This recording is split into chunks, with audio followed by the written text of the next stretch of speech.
Hello everyone, welcome to the A220 Pro channel. Today is finally here. The Synaptic A220 is out for Microsoft Flight Simulator 2024.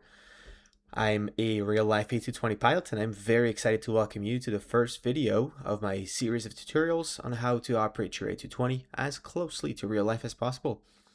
This first video will cover the whole flight deck preparation, all the way to ready to taxi out for departure. I also have included a copy of the flight plan in the description so you can follow along. Well, without further ado, let's jump into it. Well, there we are. Welcome aboard the Airbus A220. So we'll simulate this is the first flight of the day. So we just got to the airplane. The airplane was hooked on to the GPU. There's a few items that we'll need to check as we enter the aircraft, and this is the only for the first flight of the day. So this is a security check where we check that everything is where it should be. So where I like to start usually is to look at the hatch here. So this is the hatch that we can use to escape the aircraft in case that the door is locked in the back. So we'll have to make sure the hatch is showing green. In real life, you kind of have to look through the hole. Here it's much more obvious and it is green. We then have the escape rope that we'll use to evacuate the aircraft. So basically we'll open this. Here we can't really do that, but we'll open this, check if the rope is inside. If we do have to evacuate the aircraft, we'll throw the rope outside, open the hatch, throw the rope outside, and then hop on this little step right here on the captain's seat and on the FO seat. And this will allow us to evacuate the aircraft. When this is done, we'll open this compartment here, make sure that all the landing gear pins are inside. We'll then check the oxygen mask for the jump seater or the observer seat, which is right here. In this case, we can't really check it. When this is done, we'll check all the emergency equipment of the aircraft. So this includes the hatch, which should be here. We should have the fire extinguisher to our left. I'm sorry, this is a bit laggy here. Fire extinguisher to our left. The gloves, there should be a PBE in there, the protective breathing or personal breathing equipment. This is what we'll use in case of a fire, and this will provide us with oxygen. In the back here, we have a little compartment where we can check that we have some spare charts and some spare paper as well for the printer. We'll then check the flashlights. These flashlights are only to be used in emergencies. These are not to be used for the walk around at night. So you would have to press on this little button here and it will flash once green. We'll check the same thing on the other side. Obviously it doesn't work in the sim, but we'll check and it is green. You would then grab the logbook from this little cabinet here. Check the logbook, make sure everything is in order, and then the last thing here will be to check that this switch is in normal mode. Basically, when maintenance does some work on the aircraft, they would switch this to maintenance to access some features in the FMS to check on the aircraft systems. I believe upload here as well is for uploading some new content into the aircraft, such as a new checklist or some new database. We'll make sure it's in norm. And we'll then take our seat.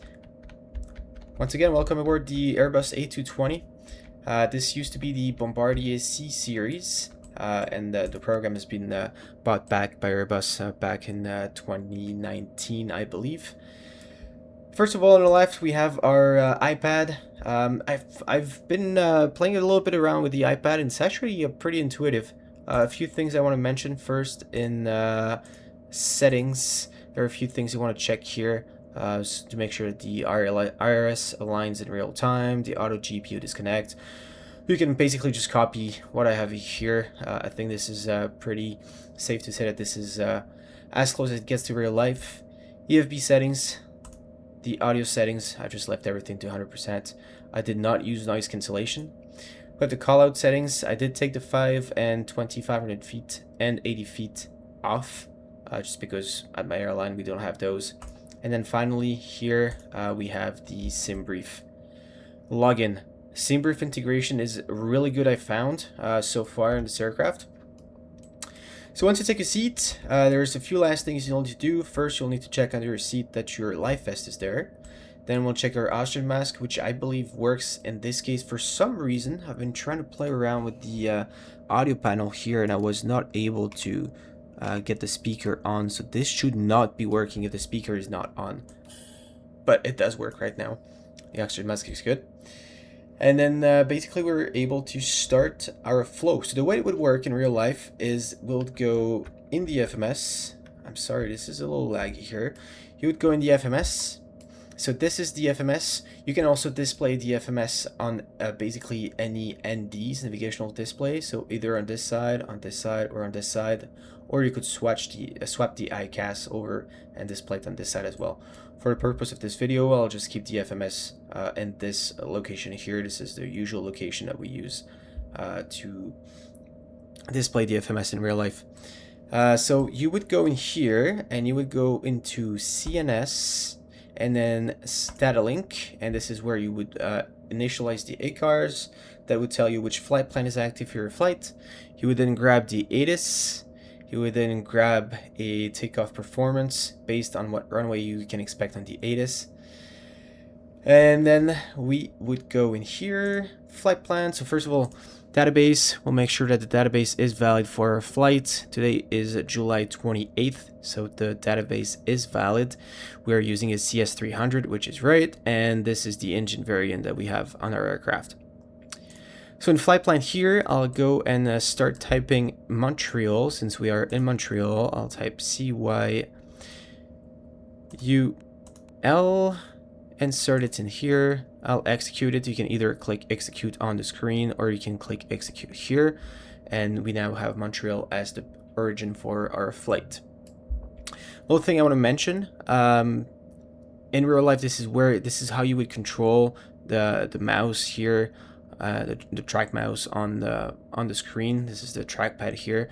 Obviously in the sim you'll have to click directly on the screen. We'll then go ahead and uplink our flight plan. Obviously here I have to enter my user ID. I'll do that real quick. I'll press send and you'll see the flight plan is gonna uplink. Okay, so I just completed the flight plan uplink. So basically I just entered my SimBrief ID. I pressed execute and it did say flight plan uplink complete. You can see here that nothing seems to have uplinked into the FMS. It's simply because it always uplinks into the secondary flight plan. So for us to access that, we'll go into secondary, and now we can see here that we have our Montreal to Toronto flight. I'll do activate secondary, execute, and then we now have the flight plan that's uplinked with the waypoints and the basic information. The rest will be up to us to enter. And at this point, this is where we would go ahead with the cockpit scan. So we'll start up top from the left, and you'll see this is a very intuitive cockpit scan. We'll just go all the way across, and then we'll continue. So this is the PF that does that. So we'll start up top to the left. This is the entrance light, the dome light. We do not have, basically, this is a very simple aircraft. We basically do not have to touch anything. Or almost anything. Probe heat, this can be left off. Windshield heat, in real life we will put these off because the windshield heat is very effective on the ground and it gets really hot on the aircraft. So we'll put these off, and we'll put these back on just before we start the pushback. We then have the prims or PFCCs, primary flight control. The CVR, there's no test to beat on. This is the lighting for the circuit breakers and the overhead integrals of the overhead panel. We don't have to touch this right now because it is currently daytime. Annunciators, this is basically for how bright all the lights are going to be in the flight deck, all the integrated light. Here I'll just leave it on bright. At nighttime we can go on dim, and you can see that the lights actually turn a little dimmer. Same here on the autopilot. I'll go back to bright.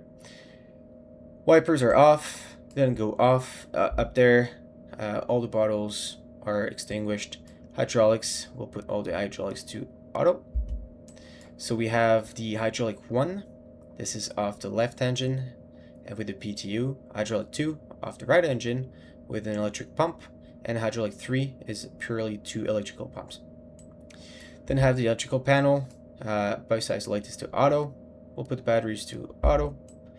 We'll make sure here, so in real life we tactily, like we actually touch these buttons to make sure they're in the proper position. The gens do show that will be online, and the external power is currently in use. We then have the APU, but I'm going to leave the APU off at this point just because we don't need to start it up just now since we're on the external power. The TOS, you can see here we have some guarded switch. So once again, just make sure these are closed and there's no lights on them. Then we'll go back to fuel, boost pumps, and manual transfer is off, and boost pumps are auto. The air, we can have a quick look on the Synaptic page. So I'll pull up the Synaptic page, so we'll press on Synaptic here, and I'll go and select air. Here we can see it's 19 degrees in the cabin, so we do not need to touch anything. The range on the knobs is 18 degrees to 28 degrees. So all the way down would be 18 degrees, all the way up would be 28 degrees. We usually just leave them at the 12 o'clock position, unless it's a really hot day and we need to get some cooler air in the aircraft. Then we can start decreasing. And you would see that the commanded temperature here is going to decrease. I apologize once again, it's a little bit laggy. We then have the cargo heat, which is set to vent. We usually set the cargo heat to low heat if there's some live animals in the forward cargo. In this case, we do not have any live animals, so we'll just leave it to vent. Then I have a trim area, pack flow, reserve fan. Once again, all the lights are extinguished, the packs as well, the bleeds, and the APU bleed, which is here. So you can see that they decided to make the APU start switch and the APU bleed very distinct on the panel, whereas on the actual Airbus it is much closer. Any ice, they're always left to auto on the ground. We then have the ELT, the cargo fire extinguishing capability. Once again, there is no light. Equipment cooling, the inlet cooling. This is something that we usually put off, so when you show up to the aircraft, it would be actually off at this point here. I don't think the switch actually works. Pressurization, we'll make sure that the manual rate is centered, and once again, there is no lights. Emergency lights, we can put to arm. This is going to arm the emergency lights basically for the cabin. In case of an emergency, they will automatically go on. Then I have the wipers again, and then the lights and the seat belts. So seat belts will be on once the fuel has been checked. The personal electronic device switch we do not use at my company, so I'll leave it off. This is the lining lights, so 3 lining lights. Taxi light, they're off obviously at this point. Wing inspection light, it is off. Logo, so that's the light on the tail so that you can see the logo of the aircraft or logo of the company basically. This is off as well. Strobe is off, beacon is off. This will be on just before we start the engines until we stop or shut down the engines. And the nav lights on. We'll then go down each on our side and do a glare shield check. So basically the lighting of our PFD and ND we can increase or decrease. In that case, this is sufficient for me. Sight stick priority light is off, so if we do press the sight stick priority, you will see a light appear on here. In this case, it doesn't work as well. We'll then go and set up our screens. So in real life, I would zoom in all the way here. I'm trying to zoom in on the range here. Would zoom in all the way, and then we would see the gates and all the taxiways here. This is not implemented yet, so we'll be waiting for that to be available in the near future, hopefully, because this is a very good feature on the Airbus A220. We'll then go to the CTP. We'll go to Tune menu, PFD nav, and make sure that the heading is set to MAG. You can also see that this is where we'll set our baro or radio altimeter minimums later on for an approach. And landing elevation is set to FMS, so it's automatic based on the landing airport in the FMS. The PF will then go across. Make sure the speed is set to FMS. I'll actually try to move over here so we can have a better view. Speed is set to FMS. It can set to manual as well. I'm trying to see if I can move that or not. Yeah, there we go. Manual or FMS, so we'll just leave it at FMS. Heading, we'll just leave it here. Select the transfer key here. So basically it says which side of the PF. So in this case, the captain is the PF. This is also the primary mean of navigation that the autopilot is going to follow. So the autopilot is going to follow the left side FMS. We'll then select 0 feet on here. Should be an option for 0 feet. There we go. The FO in the meantime will do exactly the same thing. And then we'll go ahead and do an altimeter cross-check. Sorry again, I apologize, this is quite laggy. The altimeter, first of all, should be set to hectopascals. There we go. 1000, no, should be set to... The altimeter should be set to inches, so I just switched it to inches here, and we read 2992 inches for 100 feet. 2992 inches or 10,013 hectopascals here, 100 feet, and the FO check on his side as well. We then double check the heading 182. I would then go up to the magnetic compass, which is right here, and check, and we are showing 192 approximately, and DFO would check at the same time. Once this is done, we'll go down the ICAS, make sure that everything that is displayed actually makes sense. So cockpit door open, that makes sense because I left the cockpit door open. Seat belts are on. We put all the windshield heats to off. The external power is in use. Parking brake is on, and the nose steer is off.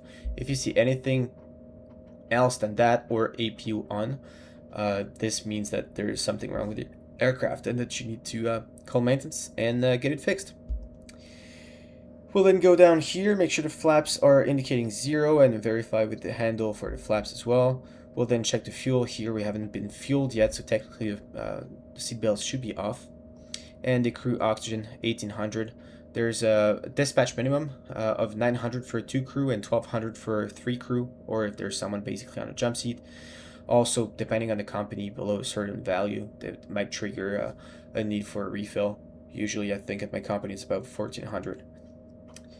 We'll then go and set the auto brake to RTO. I'll try to bring the camera down so we can have a better view.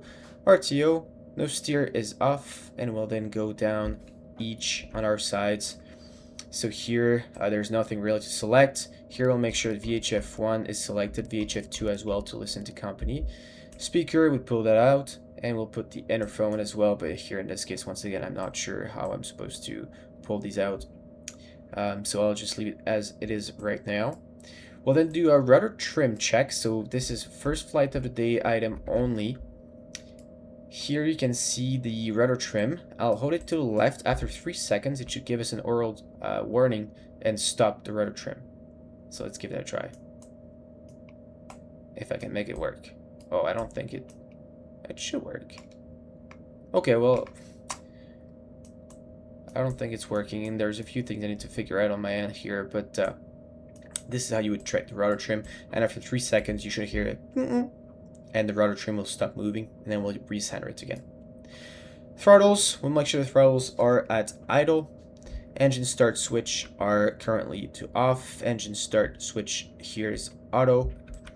Flaps again, 0. Spoilers are retracted. Alternate flap is currently set to normal and guarded as well.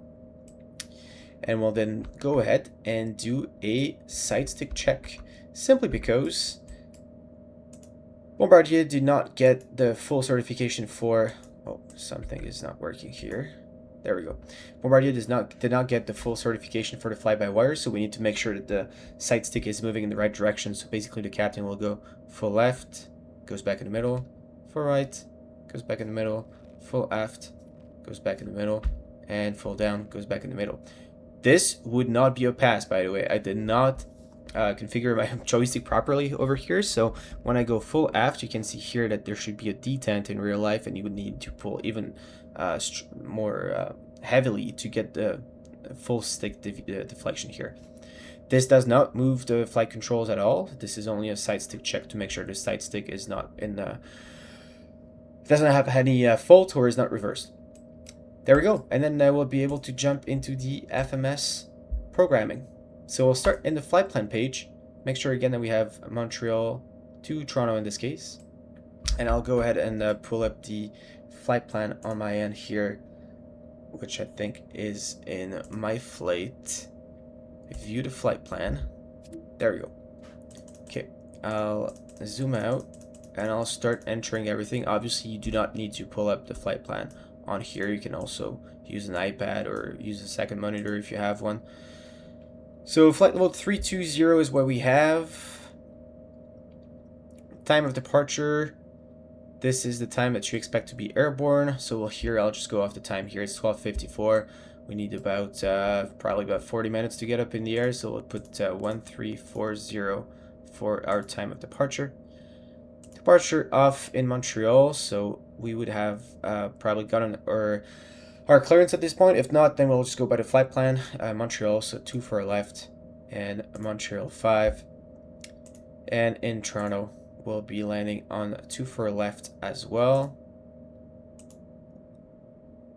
We'll be going via vectors. The arrival is the Imeba 9 via Tukir, because this is what we have in our flight plan. We'll then go down to our alternate, and here we can see that it is London, Ontario, CYXU. So Charlie, Yankee, X-ray, uniform. And we'll check what the cruising altitude is. It's at flight level 120, so we'll enter F120. We then have the winds, so we'll go up here. Winds is -19 and temperature is +8. So we'll enter this, -19 and +8, which is a default. We don't need to put the plus. We'll then ask to confirm, and we'll execute that. We'll then move on to the wind temperature page. We'll do a wind request. In real life, this is not as quick. I wish it was. It takes at least 30 seconds to a minute to uplink. Here it is instantaneous, as you can see, and it just uploads all the winds directly from the flight plan. Then go to the fuel page. We'll enter the 0 fuel weight, depending on if we have the prelims or the finals. In this case, I'll just go in load sheet, and we'll check here. The 0 fuel weight is currently 46.4. And actually, I'll go ahead and load the aircraft now, so that we have the fuel and everything. So 46.4. Will not be entering any 0 fuel. Oh, actually, I'm sorry. I'm doing something I'm not supposed to do here. It's supposed to be 46,400. We will not be entering a COG Mac yet. We'll be entering the block fuel. So this is basically how much fuel you have on board. So if right now we have 4.7. The taxi fuel, for us it is almost always 300. I'm sorry, this is once again pretty laggy. I'll go back to my flight plan, and I'll go down to my fuel page. There we go. Our taxi fuel is right here, 200. And I'll right away take the contingency as well, 200. And the final reserve is 800. And the extra should be 0.3 plus 0.5. Okay. I'll try to go back. So 200, 300. So 200 kilos for taxi. And contingency we said was 300. There's a little glitch in real life where you cannot put anything more than 15%, which in this case it is.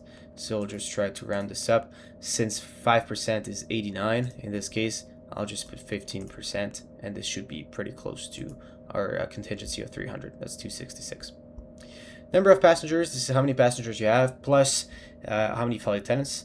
This number is inserted in the FMS, but it is used by the aircraft to calculate how much airflow it needs to keep the cabin at the required temperature. So in this case, we'll say it's a full aircraft, so we have 137 passengers plus 3 flight attendants, so that's 140 passengers, and we'll execute that. FMS fuel on board mode, this is something I want to point at here. There's an option for sensed. We never use sensed because there's been a few instances where the sensed values were actually wrong. Okay, once this is done, we'll go into the perf page. Montreal, 2 for left, Montreal 5, and then we'll go and grab some performance number. It's been made super easy in the Synaptic A220 here, because all you need to do is just go into takeoff performance, just click on sync FMS. It's going to sync the runway, it's going to sync the weight. A few options that I can give you here. Surface is dry, you can change that obviously to wet. The winds, we can sync directly the weather. So in this case, well, I guess we should probably be using runway 06 right in this case for departure, but I did not see the real weather anyway. And we'll just hit calculate, and it's going to spit out all the numbers for you. So the thrust, the V speeds, the flap setting, the packs, NEIs, thrust configuration. So we have basically FMS, everything here. We can either enter everything manually, or we can just do send to FMS, and this is going to send everything. So obviously we do not have this in real life, which would be super useful. So we'll just double check here. We have TO1, our climb. Well, if we have TO1, it should probably be climb 1. In this case, it did not specify in the app here, I believe. Actually, I'll just double check before I say anything wrong. Let's see if it does specify anywhere our climb thrust. It does not. It should be specifying that somewhere. It's safe to say that if it's TO, so maximum takeoff thrust, you'd be using climb thrust, which is maximum climb thrust. If it's TO1, you can use climb 1, TO2, climb 2. And that's the only two options for climbing. We have also TO3. We'll also be entering the temperature and the winds. So temperature, I'm just making this up here because I do not have any ATIS, and the ATIS on the iPad is wrong anyway. And I'll just say 240 at 5 knots for the winds to keep it very simple. APR for a TO1, APR should be armed, and it should be automatic on the aircraft. The only time the APR is disarmed is if you're using full takeoff thrust, so TO. The APR is the automatic power reserve, so in case of an engine failure on departure, it will bump up the good engine to give you maximum thrust on a good engine. We'll then double check everything. So flap 2 is selected. Blade source should be set to engine. The only time you use APU is if you're taking off from a hot, high density altitude airport such as Denver, for instance, and that you need the engines to provide maximum thrust. So without giving bleed air, then you would be taking off with the APU bleed on. This is just a reminder for the system, basically to tell you, like, if you were to take off with the APU bleed on today, it should tell you that you're taking off in the wrong configuration. Wing and cal anti-ice are off. This wing anti-ice would be used if it is 5 degrees or less and there's visible moisture, such as snow, such as clouds below 1,500 feet, such as rain, such as any type of moisture. Cal anti-ice would be used to on if it is 10 degrees or less and the same conditions are met. Speeds are inserted, 22, 29, and 36. We'll click set the V speeds. It should say complete, and it should populate the V speeds on your PFD as well. I don't know if this is model or not, but in real life there's this glitch where sometimes you go to set the V speeds and they go amber and they do not set properly. So this is another headache. This is for another time, I think. Takeoff weight is 50,900, and we'll check here for our takeoff weight.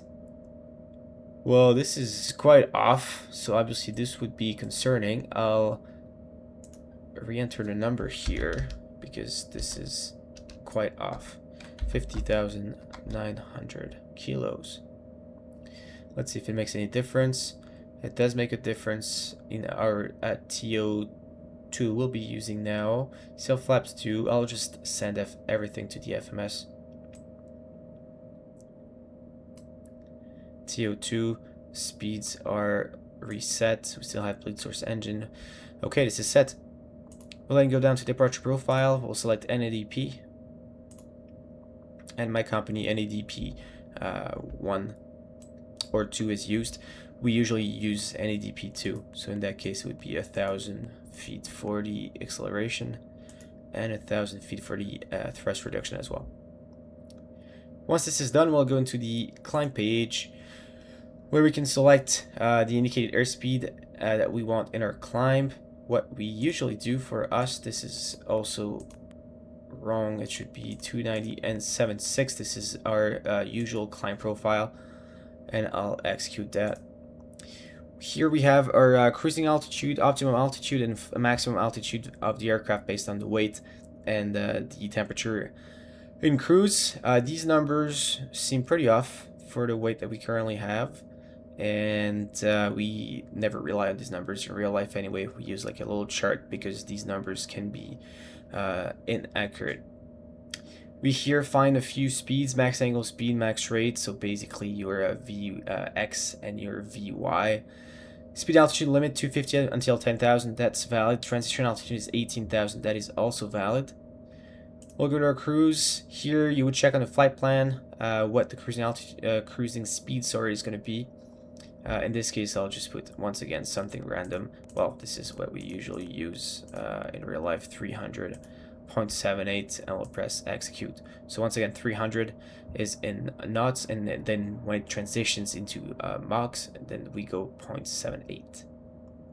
Descent we can preset as well, 0.78. I'll put 290 again for the descent because this is a more standard profile for us.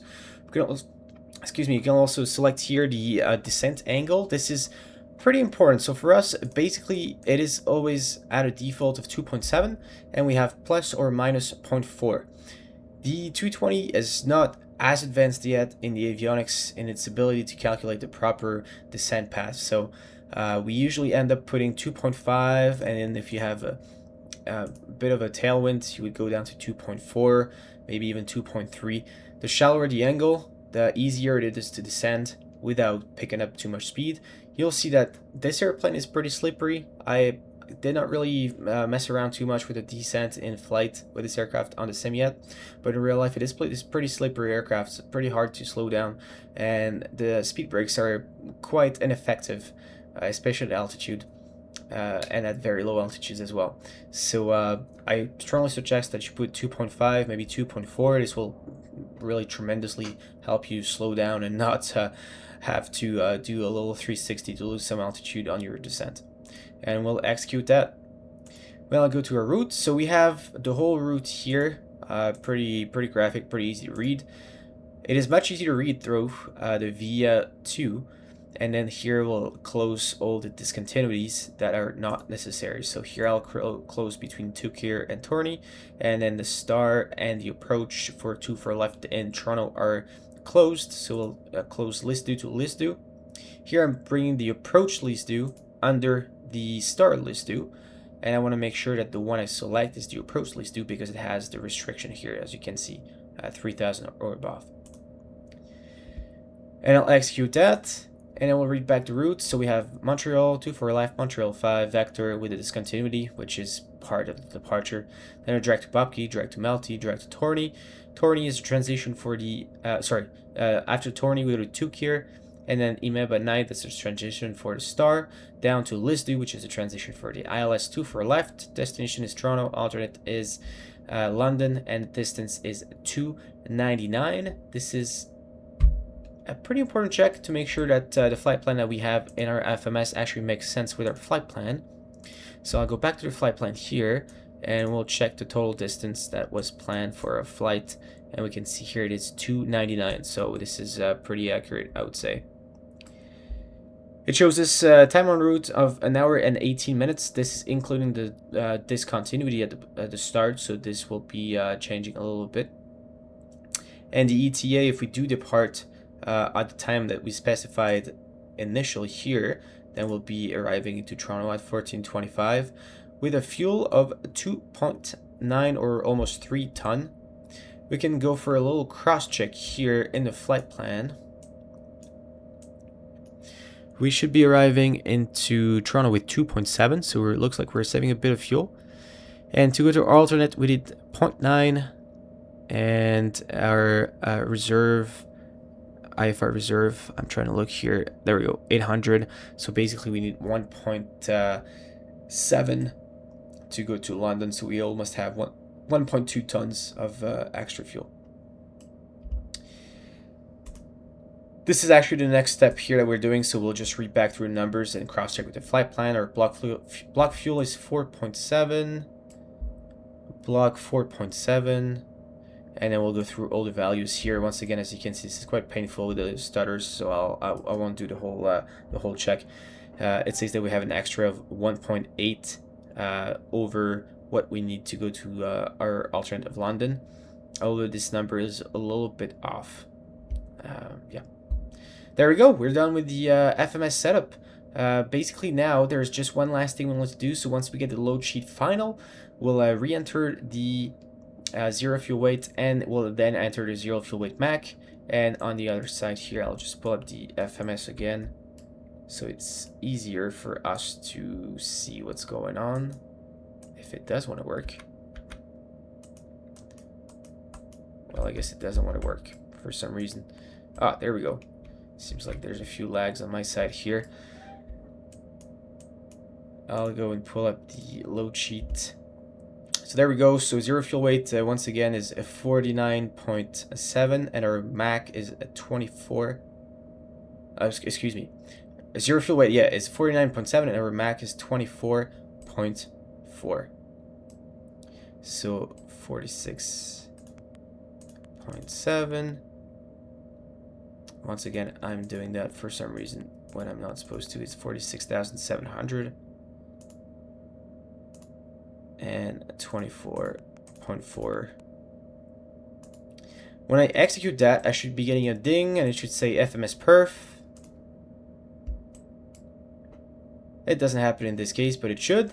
And here the speeds will be going to amber, so we'll have to re-enter the speeds to make sure they're set, and then set these speeds again.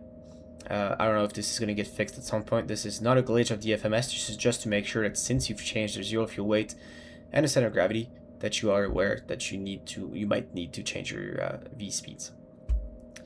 Well, now's a good time for a takeoff briefing. I'm not going to give you a full takeoff briefing. I mean, you can do whatever you want for your takeoff briefing. This is where I would start setting up the autopilot.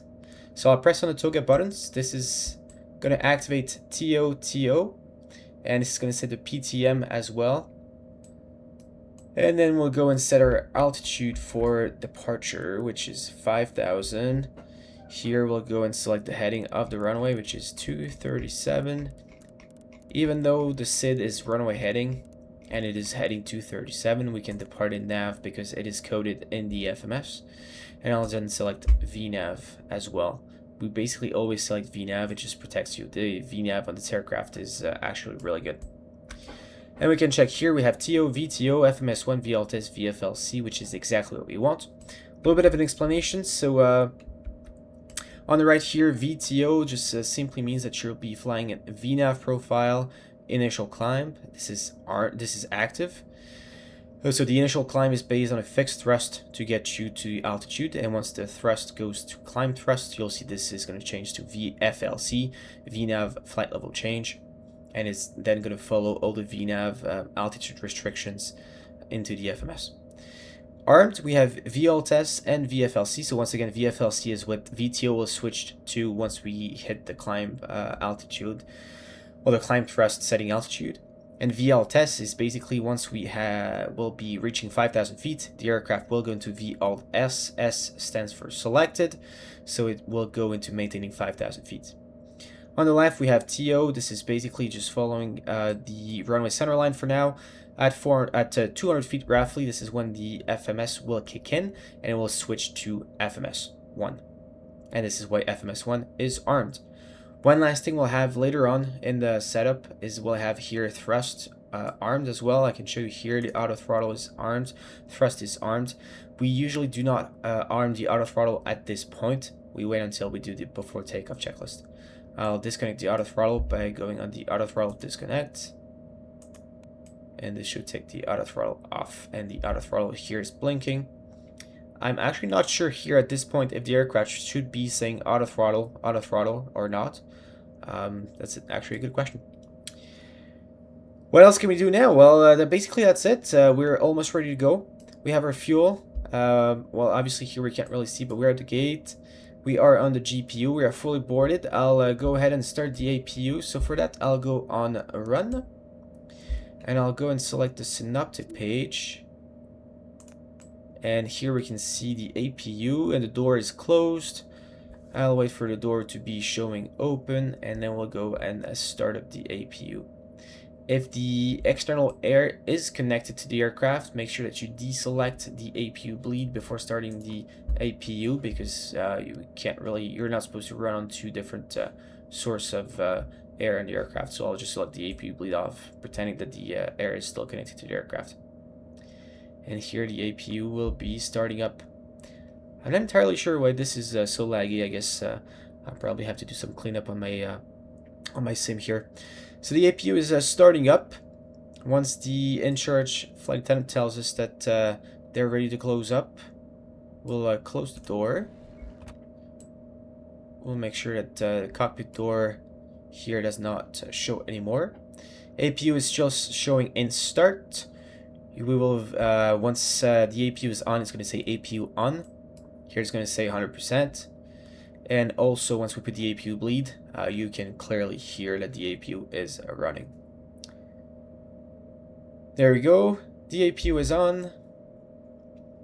I'll go and select the APU bleed to on. We'll pretend that the external air has been disconnected. External power is still showing in use. I'll put it to avail since the APU is on. We can go check in here. Electrical, you can see that the APU gen is now feeding the whole electrical system of the aircraft, and the external power is still available in green, but is not hooked to the electrical system of the aircraft. We can then signal to the ground crew that they can disconnect the GPU,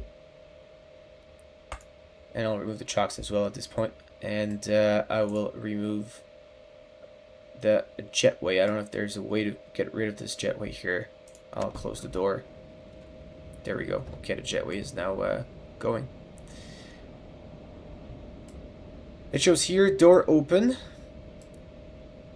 Okay, this is open. I'll try to close it, see if it actually does the trick. It does? Okay, excellent. We'll go here in the door page, make sure all the doors are closed. They're not supposed to be arming the doors just yet, but they're doing it now. They're supposed to be waiting until the aircraft is in the pushback. And we'll then go ahead and do the before start checklist. So here you have a few checklists. The power on. I'll just click everything and click complete.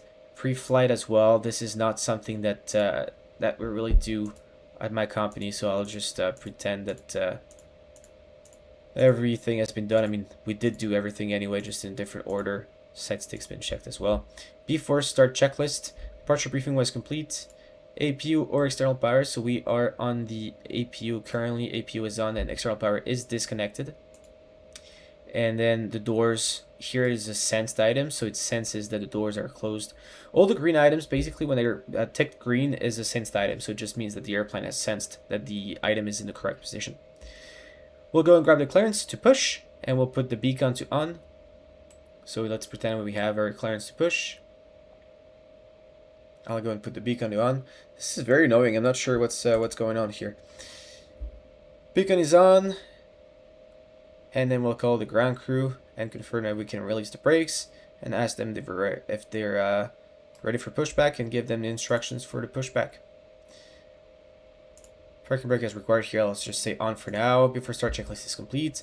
Contact the ground crew and tell them that you are ready for pushback. They'll tell you can release the brakes. We'll release the brakes. And then we'll start the pushback. Well, there you have it. You have the whole setup. I try to be a little bit more brief than usual. I will go back over a lot of the features in the future videos. But this is basically how to get the aircraft up and going. SimBrief is very well integrated.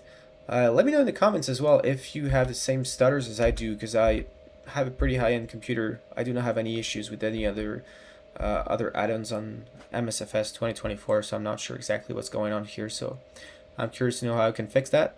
And in the meantime, I hope you'll enjoy this video. The full series will be coming out in the next few days. Obviously, the next part is pushing back, starting the engines, taxiing and taking off, the climb, cruise, descent, setting up for an approach, and then landing after landing and shutting down. Another series of videos will come out after that, detailing the different systems of the aircraft more in depth, as well as some emergency procedures. Well, in the meantime, once again, thank you very much for watching this video. Welcome to the Airbus A220. I hope you enjoyed, and I'll see you in the friendly skies very, very soon. Cheers.